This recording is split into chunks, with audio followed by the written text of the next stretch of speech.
নিরামিষ পটল রেসিপি এইভাবে বানালে মাছ মাংস কিছুই লাগবে না। নিরামিষ পটল এইভাবে রান্না করলে দেখবে বাড়ির সকলে আঙুল চেটে খেতে বাধ্য হবে।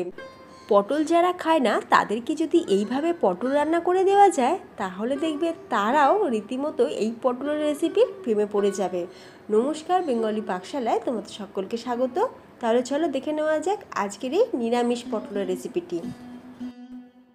তো সবার প্রথমে এখানে আমি 1 কিলো পটল নিয়ে নিয়েছি আর পটলের খোসাগুলোকে আমি ছাড়িয়ে নিয়েছি। পটলের খোসাগুলোকে ছাড়িয়ে নিয়ে দুটো সাইডকে কেটে বাদ দিয়ে দিয়েছি। আর দেখো পটলের খোসাগুলোকে আমি ছাড়িয়েছি একটু করে খোসা রেখে, তাতে করে পটলগুলো দেখতে বেশ ভালো লাগে। পটলের খোসা ছাড়ানো হয়ে গেছে, ভালো করে পরিষ্কার করে ধুয়ে রেখেছিলাম।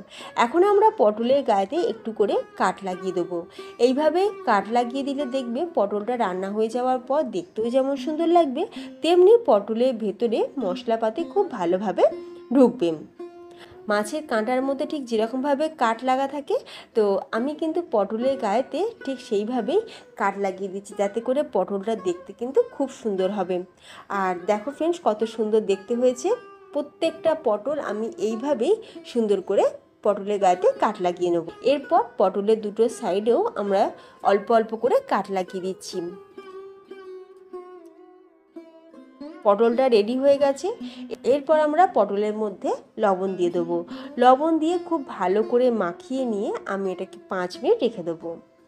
5 মিনিট পর সাদা তেলের মধ্যে পটলগুলোকে ভেজে নেব। পটলগুলো ভাজার সময় গ্যাসের ফ্লেমটাকে লোতে রাখতে হবে। লো ফ্লেমে পটলগুলো ভাজলে দেখবে পটল ভাজার কালারটাও যেমন সুন্দর থাকবে, তেমনি তেলটাও কিন্তু কালো হয়ে যাবে না। যতক্ষণ পটলটা ভাজা হচ্ছে অন্যদিকে আমরা মশলা রেডি করে নেব। এখানে নিয়েছি টমেটো, আদা, কাঁচা লঙ্কা। এই মশলাগুলো সুন্দর করে পেস্ট করে নেব। আর এরই সাথে আমি নিয়েছি বড় চামচের 3 চামচ কাজু বাদাম আর বড় চামচের 3 চামচ ভাজা বাদাম, মানে ভাজা চিনে বাদাম। তোমরা চাইলে কিন্তু শুধু চিনে বাদাম দিয়েও করতে পারো, তবে একটু কাজু বাদাম দিয়ে করলে টেস্টটা কিন্তু বাড়ে। আর এখানে আমি ভাজা চিনে বাদামটা ব্যবহার করছি, কারণ কাঁচা চিনে বাদাম দিয়ে রান্না করলে দেখবে একটা স্মেল থেকে যায়। সেই জন্য চিনে বাদামটা ভেজে নিয়ে তারপরে খোসা ছাড়িয়ে তারপর আমরা দুটো বাদাম একসাথে দিয়ে মিক্সিতে দিয়ে সুন্দর করে পেস্ট করে নেব। বাদাম পেস্ট করে নেওয়া হয়ে গেছে, তো মশলাপাতিগুলো আমাদের রেডি হয়ে গেছে। অন্যদিকে পটলগুলো ভাজা হয়ে গেছে, তুলে রেখে দিয়েছি। তারপর কড়াইতে ওই তেলের মধ্যে দিয়ে দিয়েছি সামান্য পরিমাণে, মানে 1 চামচ পরিমাণে ঘি।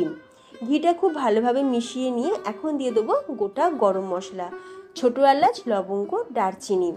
গরম মশলাটা ভাজার যখন সুন্দর একটা গন্ধ ছাড়তে শুরু করবে, দিয়ে দেবো কিছু গুঁড়ো মশলা। 1/2 চামচ হলুদ গুঁড়ো, 1/2 চামচ ধনের গুঁড়ো, 1/2 চামচ জিরের গুঁড়ো, 1 চামচ কাশ্মীরি লাল লঙ্কার গুঁড়ো আর স্বাদ অনুযায়ী লবণ। আর অল্প সামান্য একটু চিনিও দিয়ে দিলাম। নিরামিষ রান্নাতে একটু চিনি দিলে স্বাদে বাড়ে। এখানে প্রথমেই দিয়ে দিতে হবে সেই আদা, টমেটো আর কাঁচা লঙ্কার পেস্ট। গ্যাসের ফ্লেমটা লোতে রাখতে হবে।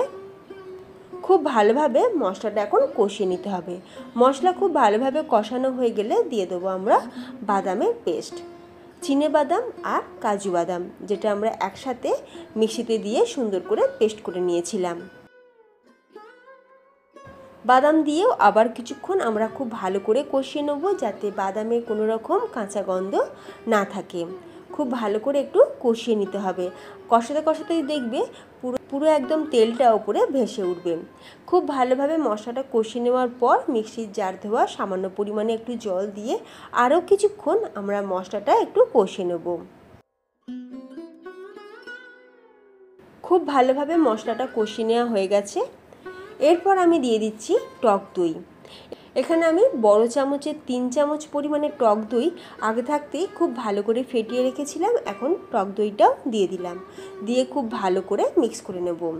খুব ভালোভাবে মিক্স হয়ে যাওয়ার পর দিয়ে দিচ্ছি এখানে ভেজে রাখা পটল দিয়ে গ্রেভির সাথে খুব ভালো করে মিক্স করে নেব। গ্যাসের ফ্লেম কিন্তু লোতে রাখতে হবে, যেহেতু কাজু বাদাম দেওয়া আছে তাই কড়াইয়ের নিচে লেগেও যেতে পারে। হাই ফ্লেমে কিন্তু কখনোই এই রান্নাটা করা যাবে না। এরপর দিয়ে দেবো পর্যাপ্ত পরিমাণে জল, আর জলের পরিমাণটা একটু বেশি করেই একবারে দিয়ে দিলাম, কারণ কি পটলগুলো সুসিদ্ধও হবে, আর যেহেতু বাদামের পেস্ট দেওয়া আছে তাই যখন গ্রেভিটা ফুটতে শুরু করবে গ্রেভিটা কিন্তু অনেকটা গাঢ় হয়ে যাবে, সেই জন্য জলটা একটু বেশি পরিমাণে প্রথমে দিয়ে দিয়েছি। তারপর চাপা দিয়ে আমরা পটলটাকে কুক করে নেব। 5 মিনিট মিডিয়াম ফ্লেমে পটলটা খুব ভালোভাবে কুক করে নিয়েছি।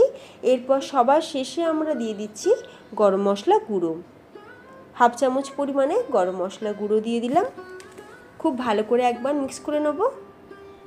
রান্নাটা কিন্তু আমাদের একদম শেষের দিকে, নামানোর আগে অল্প সামান্য একটুখানি ঘি ছড়িয়ে চাপা দিয়ে রেখে দেবো। ব্যাস তৈরি আমাদের দারুণ স্বাদের নিরামিষ বাদাম পটল। অপূর্ব স্বাদ, শুধু ভাত বলে না, রুটি, লুচি, পরোটা, পোলাও, ফ্রাইড রাইসের সাথেও খেতে কিন্তু দুর্দান্ত লাগে। এইভাবে একবার বাদাম পটল অবশ্যই তোমরা বাড়িতে বানিয়ে দেখো। পটলের অনেক রেসিপি তো আমরা বাড়িতে বানিয়ে থাকি, আমিষ নিরামিষ সব রকম রেসিপি বানিয়ে থাকি, তবে নিরামিষ পটলের রেসিপির মধ্যে বাদাম পটল রেসিপিটি কিন্তু আমার খুব প্রিয়।